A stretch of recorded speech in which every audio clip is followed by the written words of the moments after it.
Hello and welcome. In this video I'm going to talk about 10 ways you can improve the feel of your game as an indie developer. Game feel is about the small details that make a game feel great to play on a moment-to-moment basis, so I created this to help developers get these details right in their own games. So tip number 1, I did some research online and I came across a really useful tool on the Deepnight Games website, which was created by Sebastian Bernard, hopefully I'm pronouncing that right.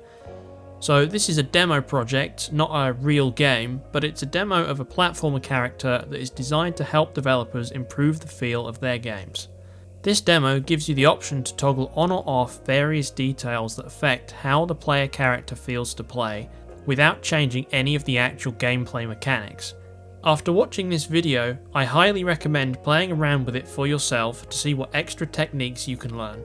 Here you can see the character with a lot of details that bring them to life, and here you can see what they look like with the same mechanics but a lot less effort put into making them feel good to play as. Even though what's happening is the same, we're shooting the same number of bullets from the same gun and running around as the same character, it just looks so much more dull and lifeless than the previous example. So in this video I'm going to use this tool to demonstrate a lot of examples because it's so useful. So tip number 2, move the player character when certain actions are performed to make those actions have more weight to them. See here I've turned on 2 little details. The first one is a shake effect when the player shoots the gun, and the second is that the character gets slowly pushed back when they shoot. This has the effect of making the bullets feel like they have some weight and recoil behind them. Number 3, this one is more specific to characters and games that use guns, but it's about adding some spread to bullets. This makes guns feel more realistic and again like they have a bit of recoil. Depending on your game, you could make it so that the spread gets bigger the longer the player holds down the trigger, like in many military style FPS games. Unless your weapon is literally a laser beam, you probably don't want all the shots to go in exactly the same place because your players will intuitively know that that's not how most guns work. You want a bit of spread because it just makes the weapon feel a bit more realistic. Tip number 4 is use particle effects. Here you can see that there are now trails added to the bullets and a muzzle flash effect around the gun, which makes this weapon look so much better than before. When each action the player does creates particles that linger for a short time after the action, it feels like they're having more of an effect on the world around them. This doesn't just apply to guns, you can apply this to explosions, magic spells, weather effects, sword swings, and almost anything that you want to draw attention to in your game. Most modern game engines that are available nowadays contain some sort of tech that allows you to create particle effects. I really suggest learning how to use these and apply them to your project. So I've added some particle effects to the rocket launcher in my game. So here's a video of the weapon without the particle effects added, and here's the exact same weapon with some particle effects added and no other changes made to the mechanics. Tip number 5 is to use lighting. Again, referring to the example of our character shooting their gun, we've now enabled a halo of light around the player character when they shoot, and there's an additional screen-wide flash on each shot to really accentuate the weapon. If your game has any guns or anything that's on fire or anything really that projects light in real life, you can make those things feel more believable by making sure those features interact with your game's lighting system to make them feel like a believable part of your game world. When you use lighting effects, make sure you use them in moderation though, so you don't disorientate players with all your fancy lighting. In a more realistic title, you will need to be a bit more restrained with how you use lighting to preserve the realistic tone of your game. Here's a short clip showing how I updated the rocket launcher again with some lighting effects. This is what it's like before, and then this is what it's like with lighting effects added to the scene.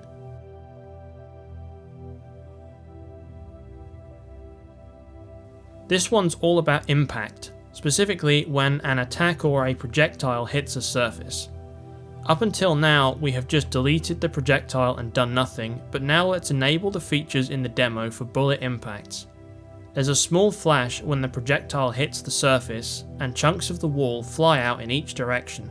This makes it feel like each bullet is chipping away at the surface of the wall, This can be an easy effect to forget about as it's largely superficial, but seeing chunks of a wall fly off when you shoot it just makes the gun feel far more impactful than when the bullet just disappears on hitting the wall.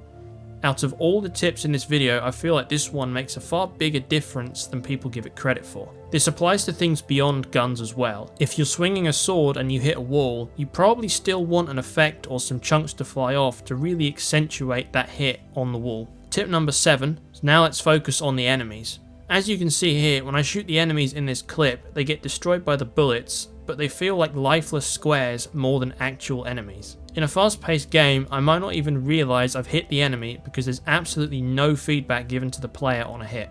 So first, I've enabled a flash effect on a hit, so the player knows that their attacks are connecting, which is already a big improvement. In this next clip, the enemy is pushed back by the attacks, which helps to make those bullet impacts feel more weighty. This is also something you can apply to melee combat. Small weapons like a dagger might have minimal knockback, but big weapons like a spear or something may have a lot. This will make each weapon feel different and also differentiates them in terms of their mechanics as well. A classic way of making damage feel more impactful is through adding blood effects. There are particles from the initial impact, and then the blood sticks to surfaces, which leaves a grisly aftermath after each enemy that the player defeats. Lastly, instead of just deleting the enemies when they're defeated, you can have corpses spawn instead. These fly backwards when the enemy is killed and then settle afterwards.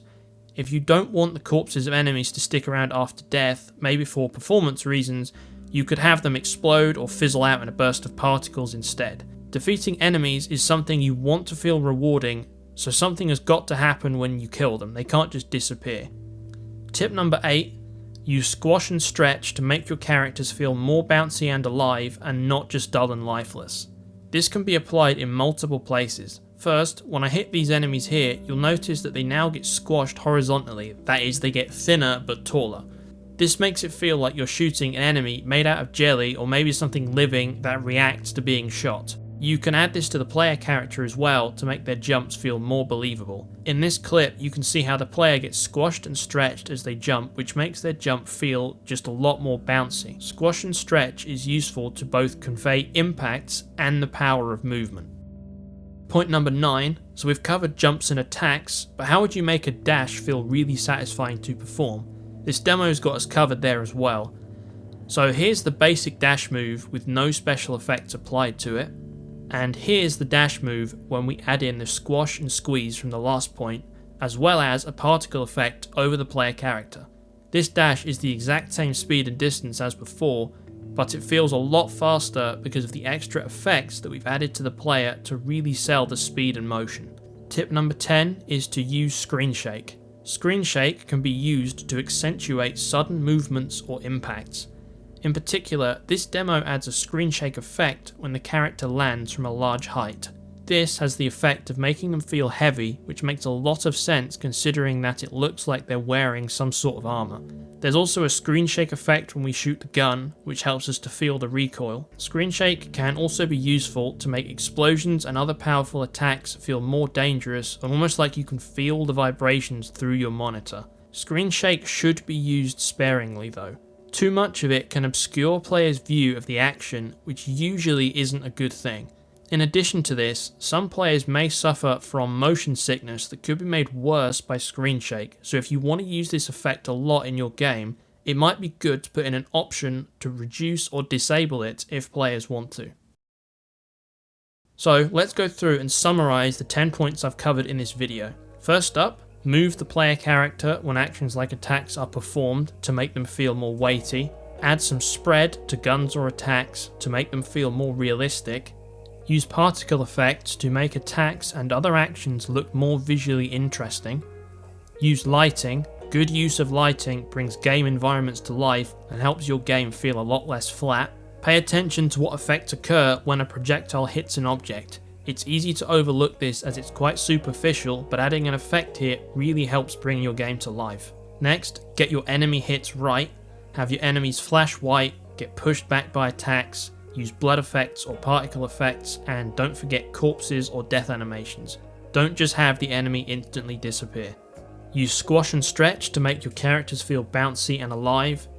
Add extra effects to dashes that make them feel really fast. This is a critical move in many games, so these should feel great to perform.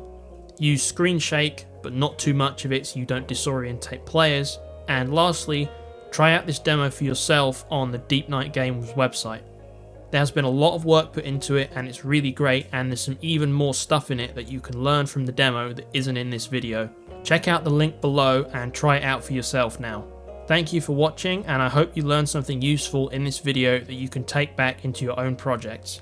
As always, please leave a comment letting me know your feedback about the video, and I'll see you in the next one.